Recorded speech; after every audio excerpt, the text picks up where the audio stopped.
बिस्मिल्लाहिर्रहमानिर्रहीम, अस्सलाम वालेकुम वरहमतुल्लाहि वबरकातुहू। मैं हूं मोहम्मद उमर और आप देख रहे हैं एग्रो इंजीनियर। अच्छा दोस्तों, बहुत सारे दोस्त जो है ना सवाल कर रहे होते हैं, व्हाट्सएप पे भी आ रहे होते हैं और कमेंट सेक्शन में भी पूछ रहे होते हैं कि चाइना आटा चक्की पर दलिया कैसे बनाएं। देखिए, मेरे पास 2 चक्कियाँ लगी हुई हैं। मैंने बहुत सारी वीडियोज़ में भी आपको ये बताया कि मेरे पास 2 चक्कियाँ लगी हुई हैं। आप पूछ रहे हैं कि 2 क्यों लगी हुई हैं? तो देखिए, ये मैं आटे के लिए लगा रखी है मैंने। ये हमारे पास जो 25 हॉर्स पावर की मोटर लगी हुई है, बार-बार मैंने आपको दिखाई भी है वो। तो उसपे हम सिर्फ़ आटा पीसते हैं। ये मेरे पास एक पुरानी चक्की है और पहले इस पे ही आटा पीसते थे हम। लेकिन इसको हमने जो है ना सिर्फ़ अब दलिये पर रख लिया है। दलिये के लिए स्पेशल कोई हमने कटर नहीं लिया, बल्कि बस इसी चाइना चक्की जो है 50 नंबर, इसको ही रख लिया। जो दलिया का कटर होता है वो वाक़ई अच्छा दलिया बनाता है। लेकिन ये भी उसके मुकाबले में बेहतरीन किस्म का दलिया बनाती है, लेकिन इसके लिए आपको बहुत सारी चीज़ें ज़रूरत होती हैं या फिर नॉलेज की ज़रूरत होती है। तो सबसे पहले आपको ये पता होना चाहिए कि चाइना चक्की पे हम कितने आरपीएम में दलिया बनाएँ। तो सबसे जो हमारा बेसिक जो है ना वो यही चीज़ है कि आपको आरपीएम का पता होना चाहिए। तो उसके लिए मैं आपको सिंपल सा एक मतलब बता देता हूँ, तरीका ये है कि आपके पास जो आरपीएम है वो 1500 से लेकर 1700 तक होने चाहिए, इससे ज़्यादा नहीं। जब आप इससे ज़्यादा आरपीएम में जाएँगे तो आपका दलिया नहीं बनेगा, वो फिर आटा बनना शुरू हो जाएगा, यानी कि उसके अंदर आटा भी मिक्स आएगा। अगर आप प्योर दलिया, चाहे वो मकई का हो, चाहे बाजरे का हो, चाहे वो गंदम का हो, चाहे उसमें आपका धान या मुंजी आ जाए, तो उसका भी दलिया बेहतरीन किस्म का बनेगा। अगर आप बेहतरीन दलिया बनाना चाहते हैं तो फिर बेहतरीन रिजल्ट चाहिए तो फिर आपके आरपीएम सिर्फ 1500 से 1700 के दरमियान होने चाहिए, इससे ज़्यादा भी नहीं होने चाहिए, इससे कम भी नहीं होने चाहिए। और अब बहुत सारे वो लोग जो सवाल कर रहे होते हैं जी, कटर की एवरेज बहुत ज़्यादा है, 20-22 मन। अगर आप इसको 1500 से 1700 आरपीएम पे चलाएँ तो ये 20 के बजाय 40 मन भी एवरेज दे सकती है। ये इतनी बड़ी एवरेज देती है कि आप हैरान हो जाएँगे।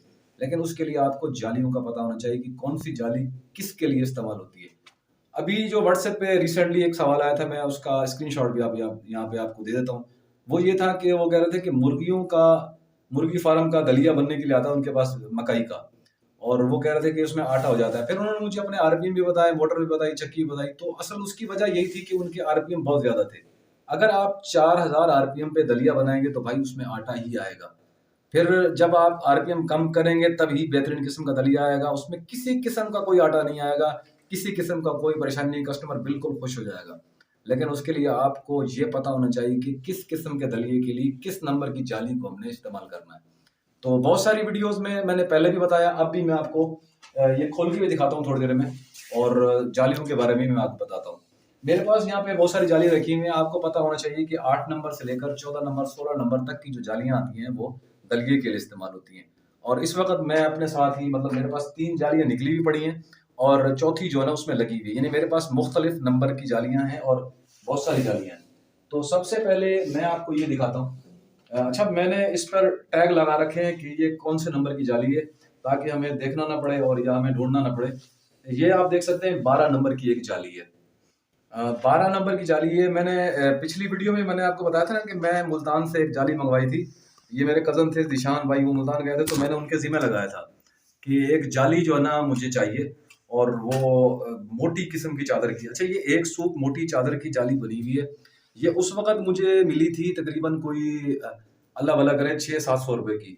अब तो ज़ाहिर बात है काफ़ी वज़नी जाली है और फिर इस फ्रेम के अंदर फिट भी नहीं हो रही थी। बड़ी मुश्किल से मैंने इसकी साइडें काट के, क्योंकि आपको पता है इस फ्रेम का जो अंदर का वाया होता है जाली लगने का, उसका जो साइज़ होता है तकरीबन 1 सूत होता है, और ये जाली भी 1 सूत मोटी थी या उससे ज़्यादा है। जब यहाँ पर ये जॉइंट आता है इसका, जो डबल होती है, तो फिर ज़ाहिर बात है ये उसके ऊपर चढ़ती है, जाली के ऊपर जाली चढ़ती है, 2 सूत कैसे आएगी फ्रेम के अंदर। तो इसका फिर हमने हल ये निकाला कि साइडों से थोड़ा-सा काट के इसको पूरा-पूरा वेल्ड कर दिया। मैं आपको दिखाता हूँ अंदर से, जहाँ से ये हमने वेल्ड किया हुआ है। ये देखें जनाब, यहाँ पे आप वेल्डिंग के टांके देख सकते हैं। इसको वेल्डिंग करके, इसकी मोटाई भी यहाँ पे आप देख लें। इसको वेल्डिंग करके हमने पक्का करके छोड़ दिया है। अब ये 4-5 साल से हमारे पास ऐसी कैसी चल रही है। तो ये मोटे नंबर की जाली है, हम इसको मकई और गंदम दोनों के लिए इस्तेमाल कर सकते हैं। अच्छा, इसमें बहुत सारे जो बकरियों के फार्म वाले होते हैं, बकरियां पालते हैं, वो उसमें चना भी मिलाते हैं। तो चने के लिए भी ये जाली 12 नंबर इस्तेमाल होती है। उसके बाद हमारे पास एक और नंबर आ जाता है। ये भी लोकल जाली है, आम मिलने वाली जाली है। इसका नंबर इस पे लगा हुआ था, मैं आपको दिखाता हूँ इसका नंबर। इसका नंबर शायद मिट गया है। तो ये 12 से नीचे 10 नंबर जाली है।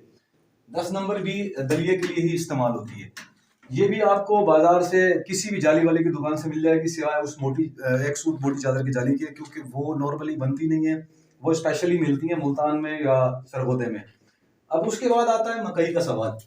सबसे ज्यादा लोग जो है ना वो मकई के ऊपर परेशान होते हैं और मकई के बारे में पूछ रहे होते हैं कि मकई का दलिया जो है ना वो बहुत ज्यादा मसला कर रहा है, बहुत ज्यादा टूट रहा है। अच्छा, सबसे पहले इस बात को जहन में रखें कि मकई पिसने के मामले में या क्रैश के मुकाबले में बहुत ज्यादा जल्दी टूट फूट का शिकार होती है और उसमें आटा आना शुरू हो जाता है। तो मकई के लिए ये नंबर आपको चाहिए होता है। इसमें भी नंबर लगा होना चाहिए, हाँ नंबर लगा हुआ है। ये है 14 नंबर। 14 नंबर जाली है मकई के लिए। ये स्पेशली ये आप देख सकते हैं, इसके जो होल है वो बहुत बड़े हैं। तो मकई के लिए आपको ये नंबर चाहिए होता है, 14 नंबर। इसके अंदर मकई का दलिया बेहतरीन बनता है, यानी कि 2 से 4 पीस, 3 पीस इस तरह ही बनेगा। इसके अंदर जब ये जाली लगाएंगे, आपके आरपीएम 1400-1500 होंगे, तो फिर आपकी दलिये के अंदर आटा बिल्कुल नहीं आएगा। अभी एक जाली हमारे अंदर लगी हुई है, वो है 8 नंबर। 10 नंबर, 14 नंबर और 12 नंबर हमारे पास यहाँ पड़ी हुई है दलिये के लिए। एक जाली अंदर लगी हुई, वो भी मैं आपको दिखाता हूँ।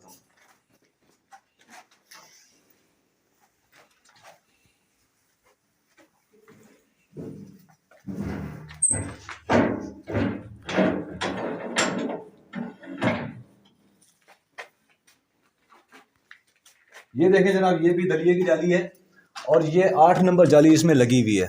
ये आप देख सकते हैं, इसके जो होल हैं वो 10 नंबर के मुकाबले में कम है और ये सिर्फ हम गंदम के लिए इस्तेमाल करते हैं।